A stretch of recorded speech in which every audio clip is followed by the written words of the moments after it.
చెప్పండి సార్. ఈరోజు భారతరత్న, భారత మాజీ ప్రధాని, భారత తొలి ప్రధాని పండిట్ జవహర్లాల్ నెహ్రూ గారి 60వ వర్ధంతి. నెహ్రూ గారు ఆగర్భ శ్రీమంతుడైనప్పటికీ దేశమాత కోసం, దేశ స్వాతంత్ర్యం కోసం 9 సంవత్సరాల పాటు దుర్భర జైలు జీవితాన్ని గడిపినటువంటి దేశభక్తుడు, స్వాతంత్ర సమరయోధుడు. 17 సంవత్సరాల పాటు ఈ సువిశాల భారతదేశానికి ప్రధానిగా ఎంతో సేవ చేశారు.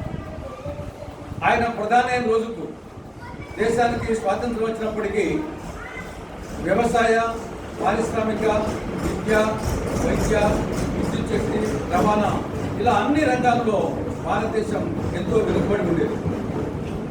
ఆహారధాన్యాల కొరతతో ఆకలి చావులు సంభవించేది. పారిశ్రామికంగా ఒక గుండు సూదిని కూడా ఉత్పత్తి చేసుకునే పరిస్థితిలో భారతదేశం ఉండేది. అక్షరాస్యత 20% కంటే తక్కువ ఉండేది. కాశీకి పోయినవాడు, కాటికి పోయినవాడు ఒకటే విధంగా రవాణా వ్యవస్థ ఉండేది. అంటువ్యాధులతో ప్రజలు పిట్టల్లా రాలిపోయే పరిస్థితి. కరెంటు ఎక్కడో ఉండేది. కరెంటు దాదాపు 90% గ్రామాలకు, పట్టణాలకు కరెంటు ఉండేది కాదు. అటువంటి పరిస్థితుల్లో ఆయన ప్రధానమంత్రి అయ్యి తన దార్శనికతో, దూరదృష్టితో ఈ దేశాన్ని అన్ని రంగాల్లో అభివృద్ధి చేసినటువంటి దార్శనికుడు పండిట్ నెహ్రూ. దేవాలయాలు ఆధునిక దేవాలయాలుగా సాగునీటి ప్రాజెక్టును, కర్మాగాలను అభివర్ణించాడు. పంచవర్ష ప్రణాళిక ప్రాణదాతగా, పంచశీల ప్రబోధకునిగా, అలీన ఉద్యమ పితామహునిగా ఆయన ఖ్యాతిగాంచాడు. భారతదేశాన్ని ప్రపంచంలోనే ఒక దేశంగా గుర్తించే విధంగా తయారు చేశాడు.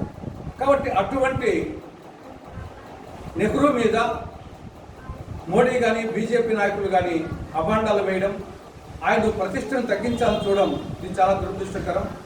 ఆకాశం మీద ఉమ్మి వేస్తే అది తిరిగి తమ ముఖాన్నే పడుతుందన్న సత్యాన్ని, వాస్తవాన్ని బీజేపీ నాయకులు గ్రహిస్తే మంచిది.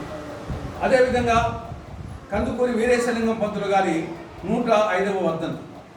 కందుకూరి వీరేశలింగం పంతులు గొప్ప సంఘ సంస్కర్త, స్త్రీ జనోద్ధారకుడు, తెలుగు భాషోద్ధారకుడు. కాబట్టి ఈ మహనీయుల స్ఫూర్తిని పొంది దేశ సేవ కోసం, సమాజ సేవ కోసం ప్రతి ఒక్క భారతీయుడు అంకితం కావాలని ఆంధ్రప్రదేశ్ కాంగ్రెస్ కమిటీ విజ్ఞప్తి చేస్తాము.